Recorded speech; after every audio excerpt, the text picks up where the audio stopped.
Only atheists should be teaching about the Bible. Aren't you worried that they're going to be biased? I'm worried that Christians are going to be biased about the Bible. Okay. Did you hear that Trump said that Christians should go to India and be the only people legally allowed to teach about the Vedas, the sacred Hindu texts?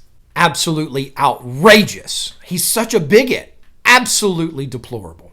Trump never said that. But obviously you have a double standard. If I suggested that a Christian is better at teaching about Judaism or Islam or Hinduism, you'd be outraged. But yet, you suggest that non-Christians are even better at teaching about Jesus. Well, Christians would just be biased when teaching about the Bible. How so? Because we understand it? Because it's our holy text?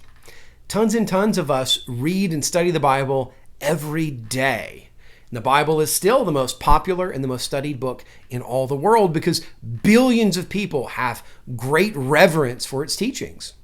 But atheist scholars have a fresh take that isn't biased by belief in God. If I said a vaccine skeptic should be in charge of the CDC, absolutely disgraceful. Why?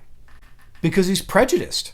Yeah, and the science is someone working in a field who was fundamentally opposed to what he was studying would be considered extremely biased and nobody would really trust him. Yet, look at this comment I got the other day. So, I don't know this person. I don't know if this is accurate in any way, but in most fields, something like this would be considered a conflict of interest. You wouldn't want a government official from North Korea teaching your kids about democracy. You wouldn't want someone who only speaks English teaching you about Spanish. So if I want to learn about the Bible, what should I do? First, you should read the Bible for yourself in all humility. I would suggest reading the NIV translation, and I would suggest starting with Matthew and reading through the New Testament to at least James.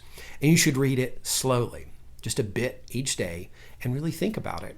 You also need to find a mature Christian friend or a pastor or even someone online like me to answer your questions, because the New Testament is about following Jesus, and Christians best understand what that means.